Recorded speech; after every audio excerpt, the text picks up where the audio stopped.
मन की बात मधून पंतप्रधान नरेंद्र मोदी संबोधित करतात. आपण थेट जाऊयात. और कलाकारी भी बनाकर भेजी है। आजादी के इस महीने में हमारे पूरे देश में हर शहर, हर गांव में अमृत महोत्सव की अमृत धारा बह रही है। अमृत महोत्सव और स्वतंत्रता दिवस के इस विशेष अवसर पर हमने देश की सामूहिक शक्ति के दर्शन किए हैं। एक चेतना की अनुभूति हुई है। इतना बड़ा देश, इतनी विविधताएं, लेकिन जब बात तिरंगा फहराने की आई तो हर कोई एक ही भावना में बहता दिखाई दिया। तिरंगे के गौरव के प्रथम प्रहरी बनकर लोग खुद आगे आए। हमने स्वच्छता अभियान और वैक्सीनेशन अभियान में भी देश की स्पिरिट को देखा था। अमृत महोत्सव में हमें फिर देशभक्ति का वैसा ही जज्बा देखने को मिल रहा है। हमारे सैनिकों ने ऊंची ऊंची पहाड़ की चोटियों पर, देश की सीमाओं पर और बीच समंदर में तिरंगा फहराया।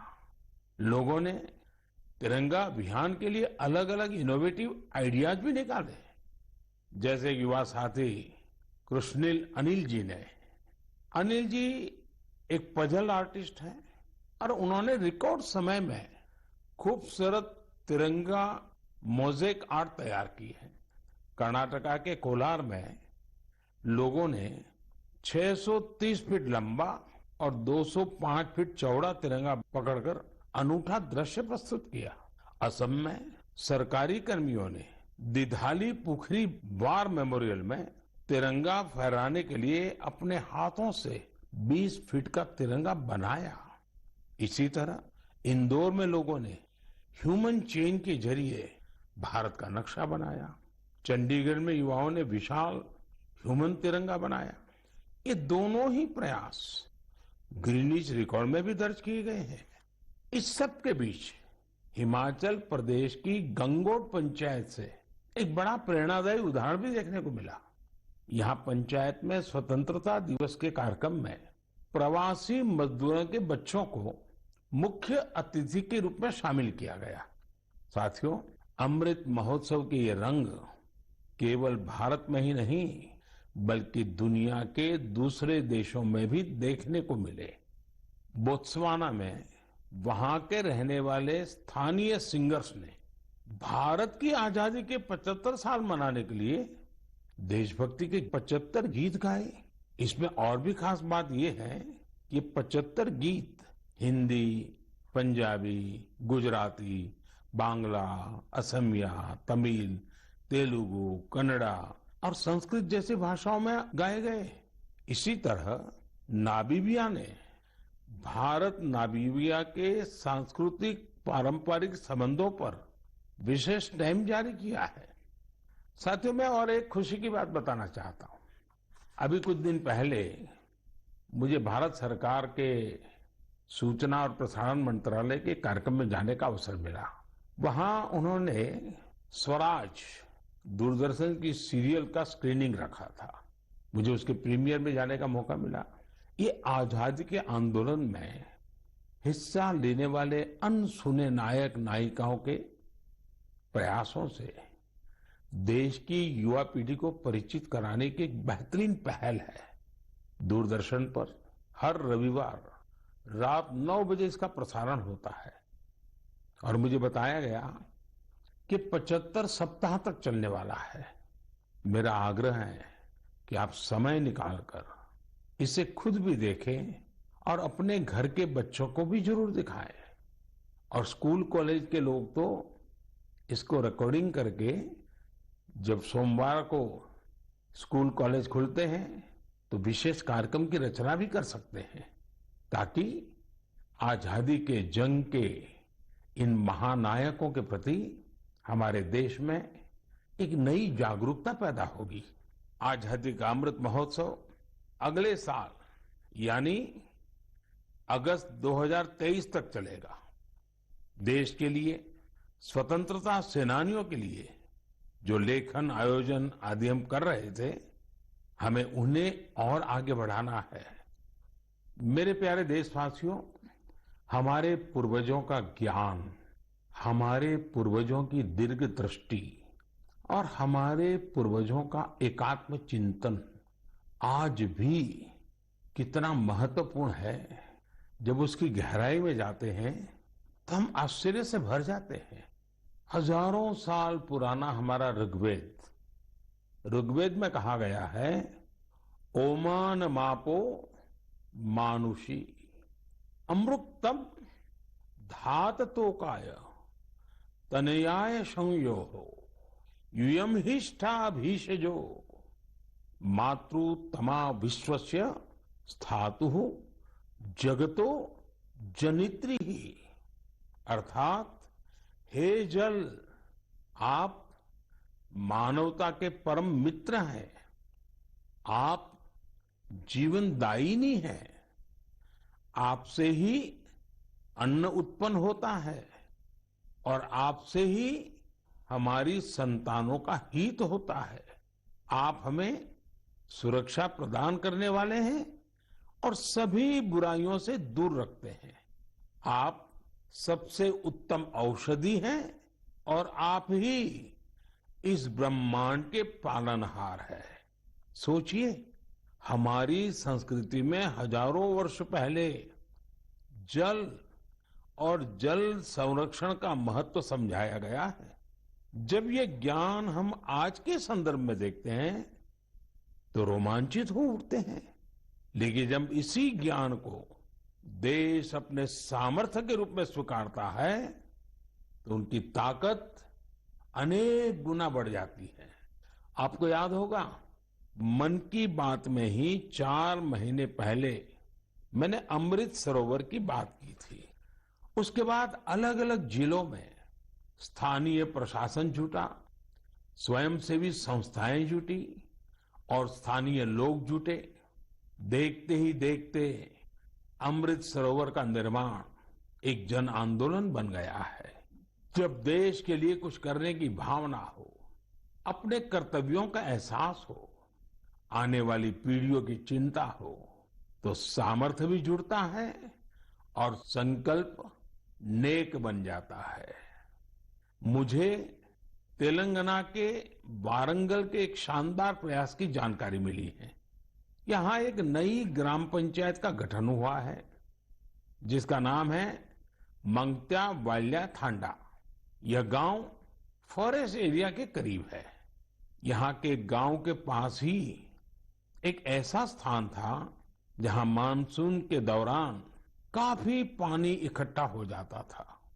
गांव वालों की पहल पर अब इस स्थान को अमृत सरोवर अभियान के तहत विकसित किया जा रहा है। इस बार मानसून के दौरान हुई बारिश में ये सरोवर पानी से लबालब भर गया है। मैं मध्य प्रदेश के मंडला में मोचा ग्राम पंचायत में बने अमृत सरोवर के बारे में भी आपको बताना चाहता हूँ।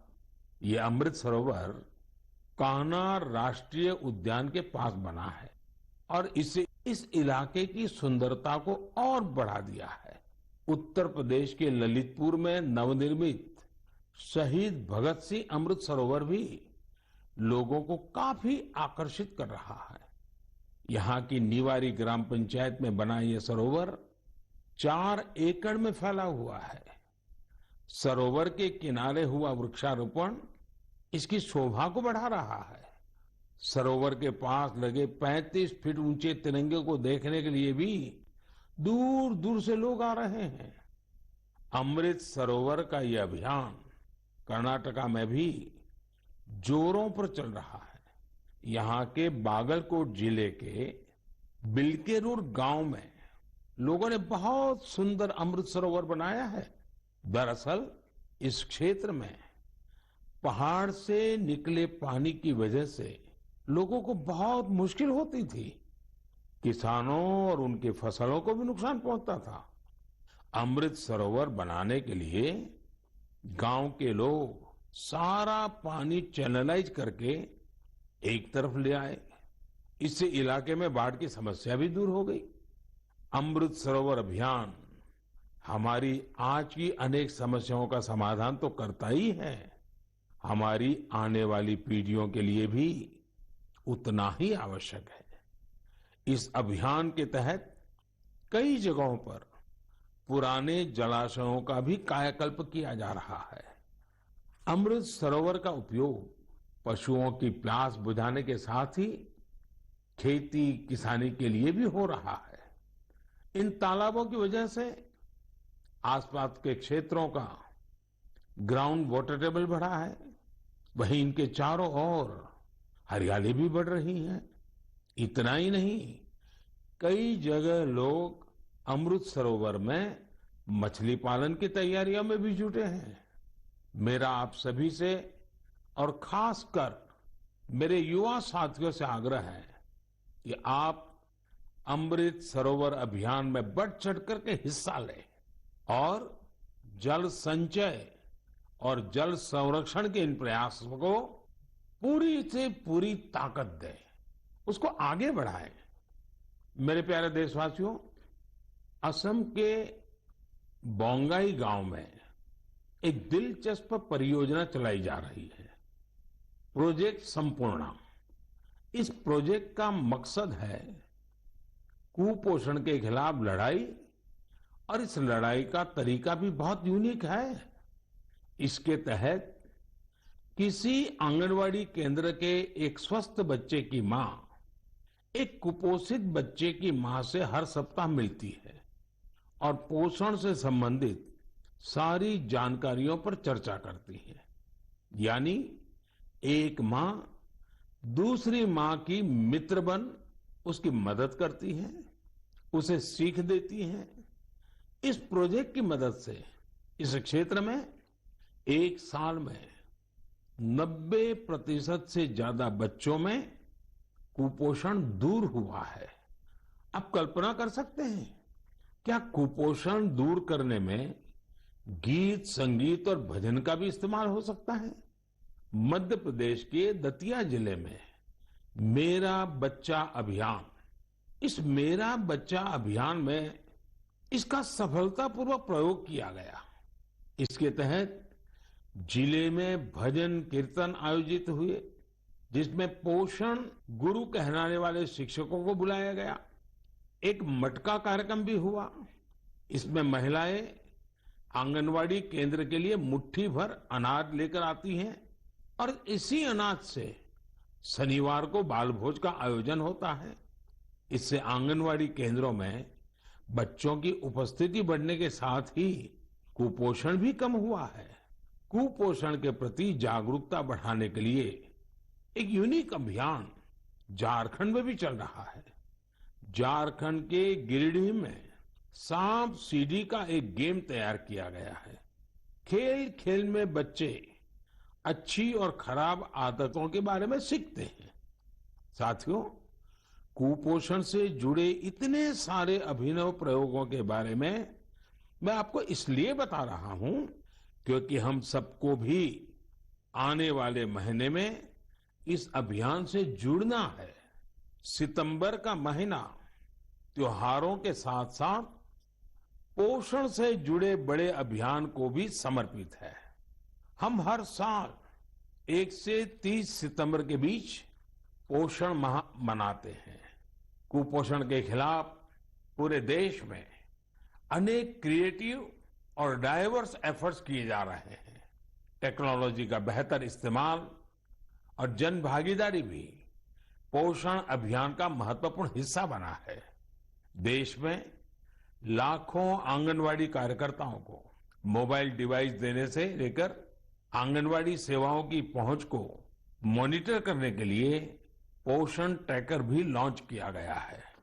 सभी एस्पिरेशनल डिस्ट्रिक्ट्स और नॉर्थ ईस्ट के राज्यों में 14 से 18 साल की बेटियों को भी पोषण अभियान के दायरे में लाया गया है।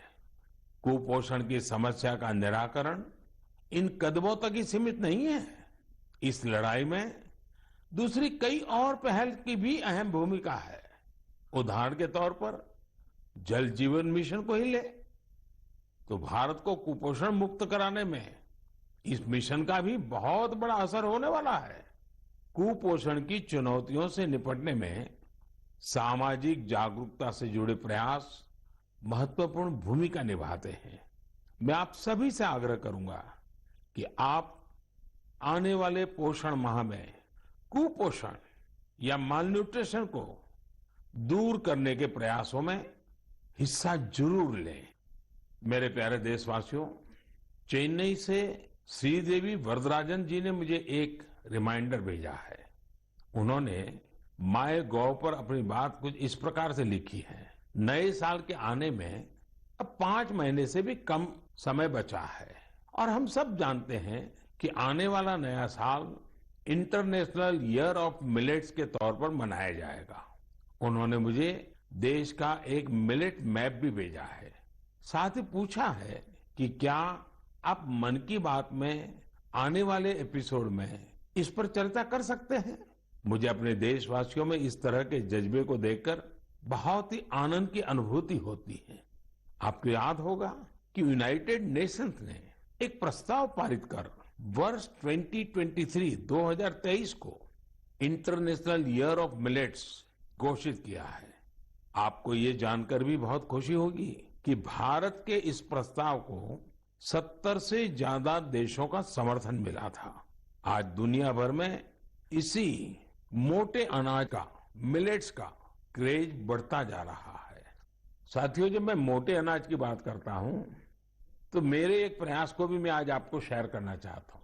पिछले कुछ समय से भारत में कोई भी जब विदेशी मेहमान आते हैं, राष्ट्राध्यक्ष भारत आते हैं, तो मेरी कोशिश रहती है कि भोजन में भारत के मिलेट्स यानी हमारे मोटे अनाज से बनी हुई डिशेज बनवाऊं। और अनुभव यह आया है, इन महानुभावों को यह डिशेज बहुत पसंद आती है और हमारे मोटे अनाज के संबंध में, मिलेट्स के संबंध में काफी कुछ जानकारियां एकत्र करने का वो प्रयास भी करते हैं। मिलेट्स, मोटे अनाज प्राचीन काल से ही हमारे एग्रीकल्चर, कल्चर और सिविलाइजेशन का हिस्सा रहे हैं। हमारे वेदों में मिलेट्स का उल्लेख मिलता है और इसी तरह पुराण नुरु और तोलकप्पियम में भी इसके बारे में बताया गया है।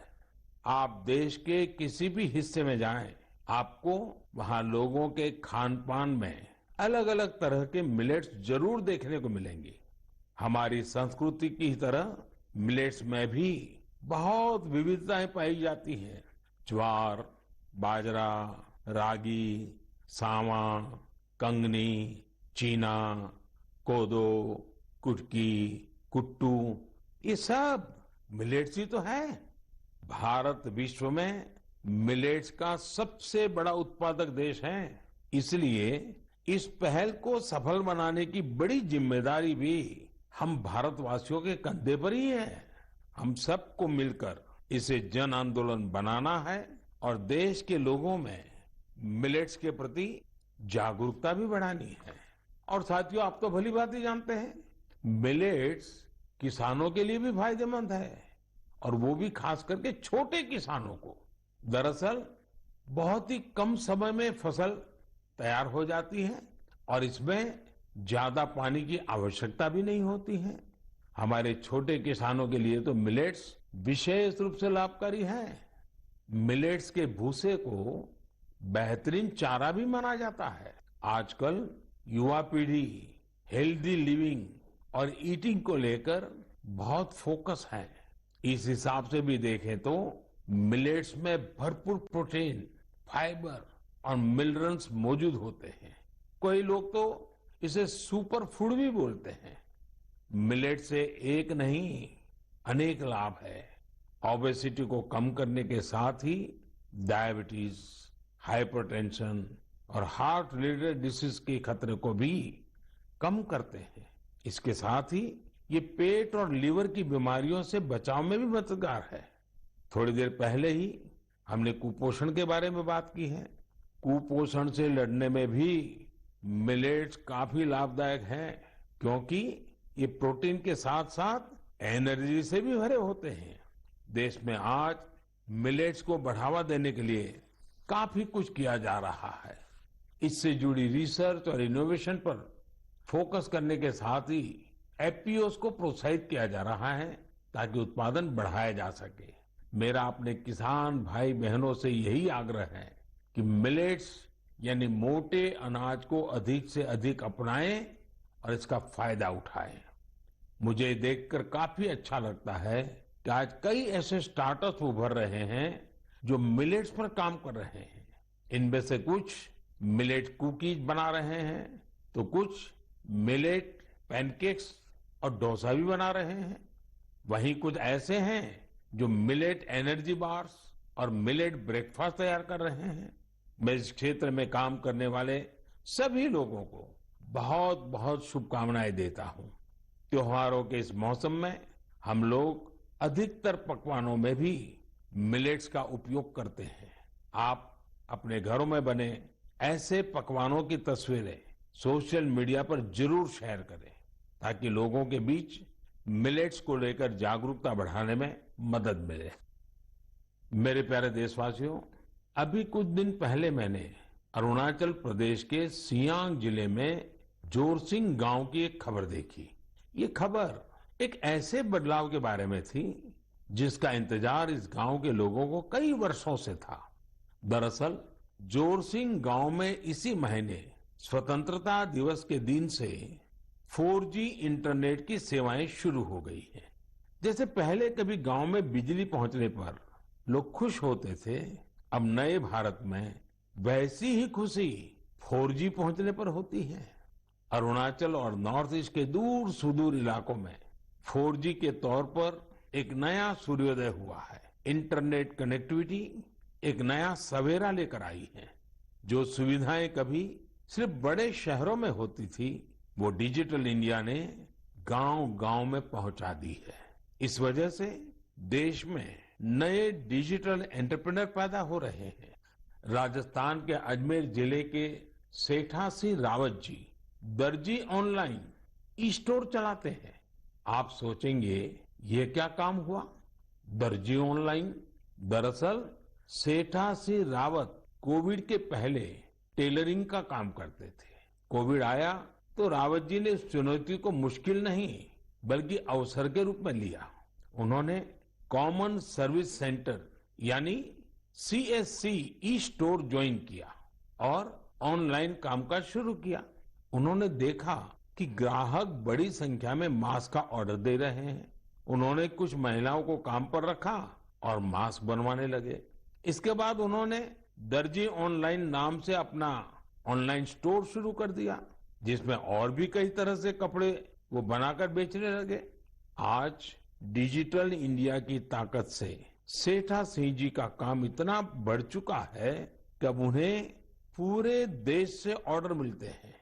सैकड़ों महिलाओं को उन्होंने अपने यहाँ रोजगार दे रखा है। डिजिटल इंडिया ने यूपी के उन्नाव में रहने वाले ओम प्रकाश सिंह जी को भी डिजिटल एंटरप्रेन्योर बना दिया है।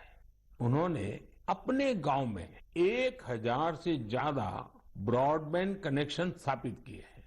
ओम प्रकाश जी ने अपने कॉमन सर्विस सेंटर के आसपास निशुल्क वाईफाई जोन का भी निर्माण किया है, जिससे जरूरतमंद लोगों की बहुत मदद हो रही है। ओम प्रकाश जी का काम अब इतना बढ़ गया है कि उन्होंने 20 से ज्यादा लोगों को नौकरी पर रख लिया है।